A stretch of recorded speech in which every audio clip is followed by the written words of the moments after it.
Nektari Gjomas.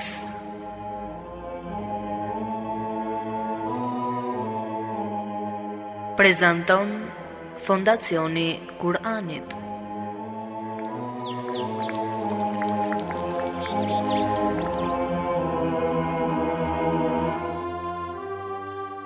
Gjumaja, dita më e bukur e javës. Gjumaja, simboli unitetit të muslimanëve. Gjumaja, koha e të shkuarit më pranë Allahut. Gjumaja, lulishte me lule të shumta e të ndryshme, me të cilat zbukurohet shpirti. Eja një çdo të gjuma të shëtisim me kopshtin e mbushur me dije dhe të mbledhim bashkë nektarin e luleve të saj e të kënaqemi me to.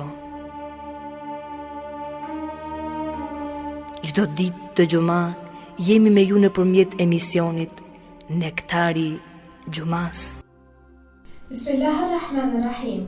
Alhamdulillahi rabbil alamin wassalatu wassalamu ala sayyidina wa nabiyyina Muhammad wa ala ahlihi tayyibin at-tahirin wa sahbihi al-muntajabin wa ala jami' al-anbiya illahi wal mursalin. Me emrin e Allahut të gjithë mëshirshmit mëshirëplotit. Falënderimet më të sinqerta janë vetëm për Allahun e madhëruar. Paqja dhe mëshira e Allahut qofshin mbi profetin Muhammad, mbi familjen e tij të pastër, mbi shokët e tij të zgjedhur dhe mbi të gjithë të dërguarit dhe profetët e Allahut xhaleshanhu. Të nderuar dëgjues dhe shikues, ju përshëndes me përshëndetjen e bukur islame. Assalamu alaikum wa rahmatullahi wa barakatuhu. Paqja, mëshira dhe begatit e Allahut qofshin mbi ju.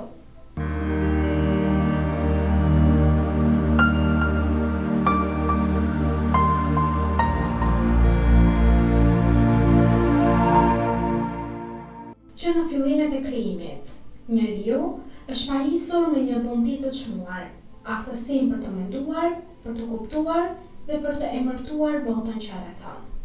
Kjo fuqi e brendshme e mendjes e dallon atë nga çdo lloj krijese tjetër dhe e ngren njeriu në një pozitë të veçantë, sepse përmes mendjes ai arrin të ndërtojë kuptim, të zbulojë të fshetat e jetës dhe të mësojë gjërat që e çojnë atë drejt përparimet. Mendja është dritë që i ndriçon udhën dhe shkëndi që e zgjon shpirtin drejt kërkimit të së vërtetës. Nëse adimit ju dha aftësia e emërtimit për të ndërvepruar me botën dhe për të kuptuar thelbin e saj, ashtu edhe ne kemi në dorë një dhuratë po aq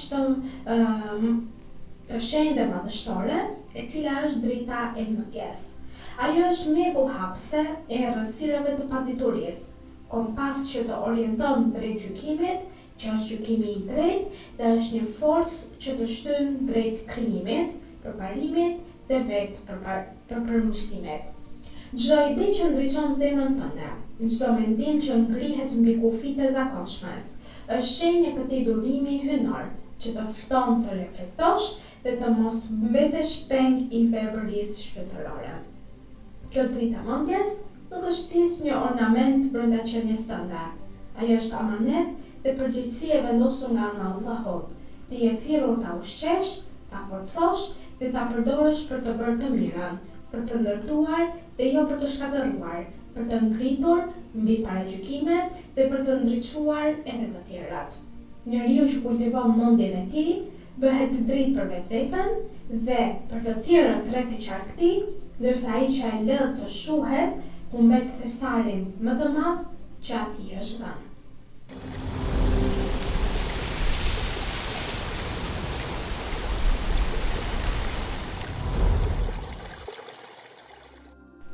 Të nderuar dëgjues dhe shikues, në këtë moment le të ndjekim së bashku surat e përzgjedhura për ditën e sotme, ku kemi surën Fatiha dhe 14 ajetet e surës Al-Haq. Në emrin e Allahut, të gjithë mëshirshmit, mëshirëplotit. Çdo lavdërim i përket Allahut, Zotit të botëve. Të gjithë mëshirshmit, mëshirëplotit, sunduesit të ditës së gjykimit. Vetëm ty të adhurojmë dhe vetëm prej teje ndihmë kërkojmë. Udhëzona në rrugën e drejtë, në rrugën e atyre që u ka dhuruar mirësi, e jo në të atyre që kanë shkaktuar zemërimin tënd. as në të atyre që janë të humbur. Me emrin e Allahut, të gjithë mëshirshmit, mëshirëplot. Lexo me emrin e Zotit tënd, i cili krijoi gjithçka. E krijoi njeriu nga një droçk gjaku. Lexo. Zoti yt është me bujari, më i madh, i cili me anë të penës ja mësoi njeriu ato që nuk i dinte. Por, vërtet që njeriu kalon çdo cak, kur mendon se është i vetë mjaftueshëm. Në të vërtet, kthimi është e Zotit yt. Ai ke parë ti Muhammed sallallahu alaihi wasallam, atë që pengon robin ton kur falet? A nuk është ai robi ynë në rrugë të drejtë dhe që urdhëron për devotshmëri?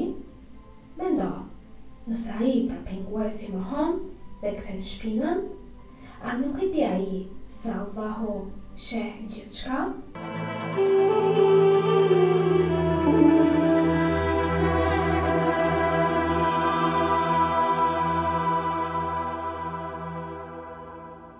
Pra të nderuar dëgjues dhe shikues, për ditën e sotme do të flasim rreth një teme shumë interesante, të bazuar në ajetet e Kuranit familjar, të bazuar në argumente shkencore, të bazuar në fjalën e Allahut, e cila është vërtetuar kjo fjalë nga shkenca moderne dhe teknologjia e ditës së sotme. Pra, nëse Allahu ja mësoi Ademit emrat, ai të dha dhe ty dritën e mendjes. Përse Allahu xhaleshanu i ka dhënë kaq rëndësi mendjes, të lexuarit, medituarit, dhe përse Allahu xhaleshanu kërkon nga njerëzit që të mësojnë dhe të jenë me këmbë në tokë, si ta themi. Ai që i dha Ademit alayhis salam emrat, të dha dhe ty dritën e mendjes, është një ftesë për të kuptuar pasurinë e brendshme që mbart ti si njeri dhe për ta jetuar jetën si udhëzim drejt përmbushjes së potencialit tënd më të lartë. Dija është ajo dritë hyjnore që Allahu i lartësuar e vendosi në zemrën e njeriut që në ditët e para të krijimit të tij. Ajo është bekim, por njëkohësisht edhe është dhe amanet nga ana e Allahut. Është dhuratë, por edhe përgjegjësi për ne. Ai që e kupton vlerën e diturisë, e kupton vetveten, krijimin dhe Zotin e tij. Ai që e shpërfill diturinë, e rëson dritën e shpirtit dhe e lë veten të endet në mregullën e paditurisë. Allahu thot në Kuranin e shenjtë, Bismillahirrahmanirrahim. A janë të barabartë ata që dinë dhe ata që nuk dinë? Ajeti 9 i surës Zumar. Kjo ajet është një thirrje që na dafton për reflektim, sepse Zoti të dha aftësinë për të menduar dhe mos e lër të bëhet e pavlefshme kjo mundësi. Dija është themeli i çdo zhvillimi. Pa dije nuk ka qytetërim, nuk ka moral të vërtet, nuk ka përparim shkencor dhe nuk ka drejtësi, dhe njëkohësisht, nëse nuk janë këto të gjitha, nuk ka dhe afrim në Allahun e xhaleshanhu. Kurani e vendos dijen në qendër të identitetit njerëzor, që në fillim të historisë së njeriut, Allahu e nderoi Ademin paqja qoftë mbi të, duke e mësuar, teksa thot Bismillahirrahmanirrahim. Dhe ai ja mësoi Ademit emrat të gjithave. Ajeti 31 i surës Bekare. Ky mësim hyjnor ishte shkalla që e bëri njeriu më të nderuar se angjëjt. Ajo ishte prova se njeriu nuk e merr madhështi nga trupi i tij, por e merr nga mendja e tij, nga dija që bart në shpirt dhe nga vullneti për të kërkuar dijen kudo qoftë. Allahu e lartëson dijen edhe në një ajet tjetër teksa thot Bismillahirrahmanirrahim. Allahu i lartëson në shkallë ata që besojnë dhe ata që u është dhënë dituria. Ajeti 11 i surës Mujadala. Këtu shohim se dija nuk është thjesht nder i kësaj bote, por edhe shkallë shpirtërore që të ofron dhe të afron me Allahun xhaleshanhu. Ai që mëson me sinqeritet, rritet, dhe ai që mëson me mendje madhësi, fatkeqësisht humbet. Në të gjitha fetë dhe kulturat, dija ka qenë gjithmonë çelësi i ndryshimit. Feja pasër islame është feja që e ngriti kërkimin e dijes në një drejtim më të madh hyjnor. Profeti Muhammed sallallahu alaihi wasallam ka thënë: kërkimi i dijes është obligim për çdo musliman. Ky hadith na mëson se dija nuk është luks, as zgjidhje dhe as një një alternativë, por është një domosdoshmëri në jetën e njeriut. Ajo nuk është vetëm për dietarët, por është për çdo njeri, për nënat, për baballarët, për fëmijët, për gjyshërit, për të moshuarit dhe për çdo musliman që dëshiron të ecë në dritë dhe të jetë udhëzuar. Imam Aliu paqaqoftë mbi të na thotë se dia është jeta e zemrave të ndhekura dhe drita e syve që janë verbuar. Pra dia nuk shërben vetëm për të ndryshuar botën e jashtme, por ajo shërben për të shëruar zemrën dhe është ilaç për shpirtin tonë. Ajo e çliron njeriu nga frika së panjohurës, nga paragjykimet, nga bistypnit, nga veset dhe nga mendimet e cekta e shumë të tjera. Edhe shkenca moderne është argument i qartë i madhështisë së diturisë si dhurat hyjnore. Truri i njeriut është krijuar me miliarda neurone që lidhen me shpejtësi të pabesueshme me njëra tjetrën. Kapaciteti i tij është gati i pakufishëm krahasuar me çdo krijesë tjetër. Ai është i programuar për të zbuluar, për të pyetur, për të analizuar dhe për të kuptuar. Kjo është qenia njerëzore.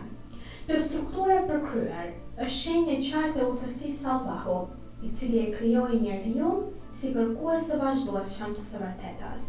Shkencëtarët zbuluan se çdo ide e re formon lidhje të reja në tron.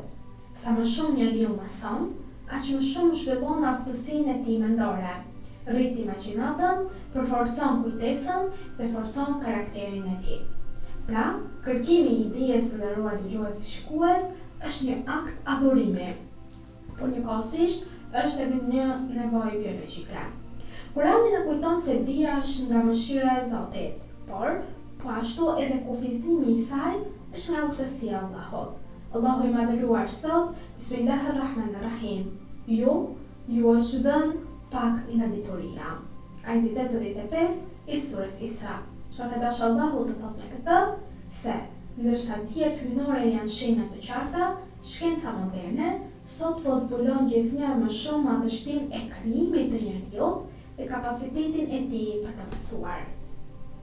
Këto zbulime nuk e kundërshtojnë shpalljen hyjnore, por përkundrazi, ato e konfirmojnë edhe më shumë dhe bazohen në mënyrë më të fuqishme në fjalën e Allahut xhaleshanhu për të zbuluar edhe më shumë këto zbulime të reja. Truri i njeriut është një nga mrekullitë më të jashtëzakonshme të universit ku ne jetojmë. Ai përmban rreth 86 miliardë neurone, të cilat krijojnë qindra trilion lidhje mes tyre. Këto lidhje, që shkencëtarët i quajnë sinapse, janë baza biologjike e dijes. Sa më shumë njeriu mëson, aq më shumë shtohen këto sinapset, forcohen në njëra tjetrën dhe shumohen dhe krijojnë rrjete të reja. Ky proces i quajtur neuroplasticitet tregon se Allahu ka krijuar trurin e njeriut si makineri perfekte për kërkimin e dijes. Kulumtimet moderne tregojnë se truri i njeriut vazhdon të zhvillohet dhe të krijojë lidhje të reja gjithë jetën e tij. Përsa koha ju ushqehet me dije dhe stimulim, do të ketë këtë zhvillim truri i njeriut.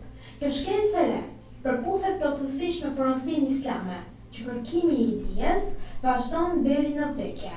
Pra shkenca e sotme vërteton një parim profetik 1400 vjeçar, teksa profeti thot, kërkimi i dijes është detyrë gjatë gjithë jetës tonë.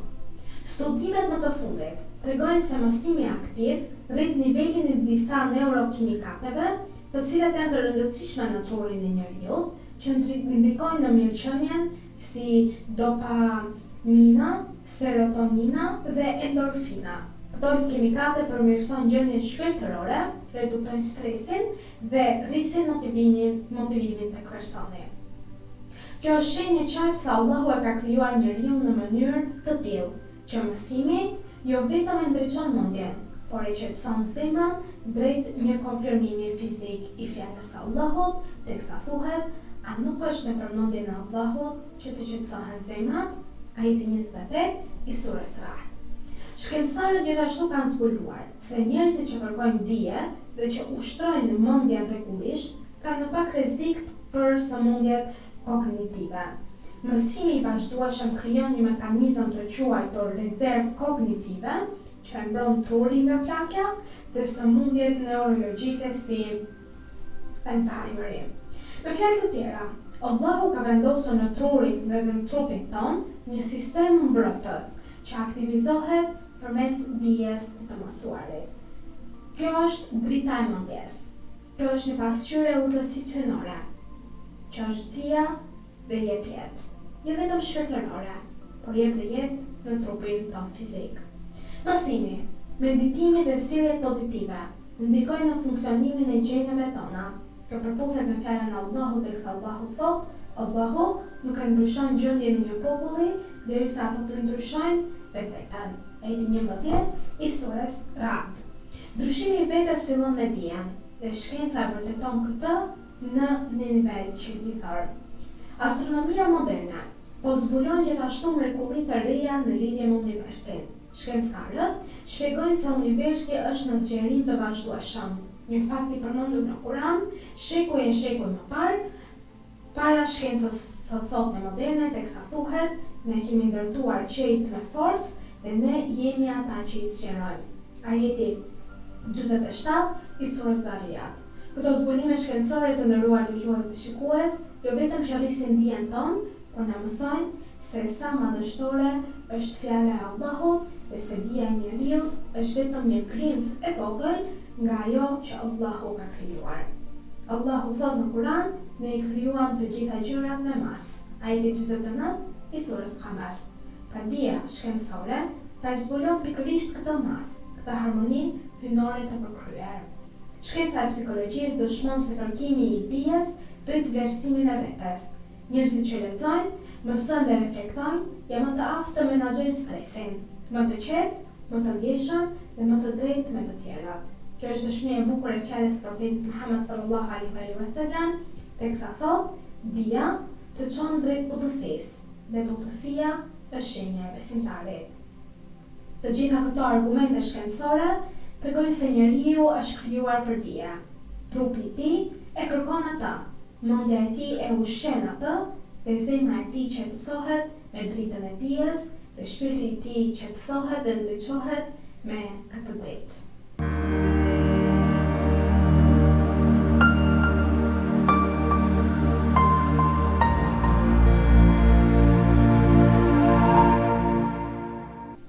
Prandaj të nderuar dëgjues dhe shikues, kur Allahu i madhëruar të ka dhënë këtë dhuratë të parezitshme dhe të pakërhasueshme, është detyra jote ti mësosh vetes vendësinë e saj. Ta zhvillosh, ta çosh përpara, ta kërkosh çdo ditë dhe të mos harrosh se ai që i dha Ademit emrat, të dha dhe ty dritën e mendjes. Sepse dija është dritë dhe njeriu pa dritë endet në errësirë. Dija është dritë vetëm kur është e pastër, e sinqertë dhe e dobishme për ne. Ka dija që të ndërton dhe dija që shkatron njëkohësisht. Ka dija që të ofron me Allahun dhe dija që e largon zemrën nga Allahu. Prandaj dituria e vërtet është ajo që të bën më të moralshëm, më të drejtë, më të sjellshëm dhe më të përkullor. Nëse dija nuk e ndryshon moralin e njeriu, atëherë ajo nuk është dritë, por është peshë. Allahu na mëson se urtësia është një nga dhuratat më të mëdha dhe thot, Allahu i jep urtësi kujt të doj dhe kujt i jepet urtësia i është dhënë më e mira e mëdha. Ajeti 269 i surës Bekara. Pra urtësia është dija shoqëruar me moral, thellim, reflektim dhe sinqeritet. Ai që e ka këtë dhuratë nga ana e Allahut e kupton vlerën e çdo fjale dhe çdo hapi që hedh në këtë jetë. Kur Zoti të jep dituri, çfarëdo lloj diturie të jetë ajo, mos e lër të vlej vetëm për sot. Mësoja vetes rëndësinë e saj çdo ditë. Dija është dritë që kërkon të ushqehet her pas here, kërkon përujësi dhe kërkon zemër të hapur për të mësuar. Shpërndaj dijen me të tjerët, sepse dija është i vetmi thesar që shtohet duke u shpërndarë me të tjerët dhe sa më shumë jep, aq më shumë do të shtohet ajo. Në këto momente të nderuar dëgjues dhe shikues, duke ju lënë në mbrojtjen e ndihmën e Allahut xhaleshanhu dhe duke ju uruar një xumë të begat, ju përshëndes me përshëndetjen e bukur islame. Assalamu alaikum wa rahmatullahi wa barakatuhu. Paqja, mëshira dhe begati të Allahut qofshin mbi ju. أيها الذين آمنوا إذا نودي للصلاة من يوم الجمعة فاسعوا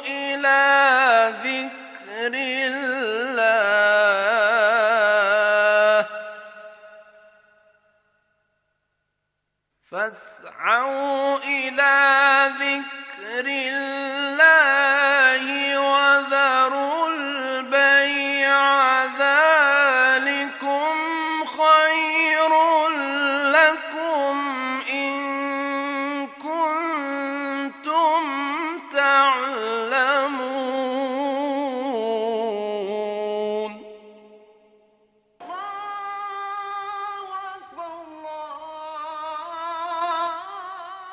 O ju që besuat, kur bëhet thirrja për namaz, ditën e xumas, esni shpejt për aty ku përmendet Allahu, dëgjojini hutbën, falni namazin, e lini shitblerjen. Kjo është shumë më e dobishme për ju, nëse jeni që e dini. Ashhadu anna Muhammad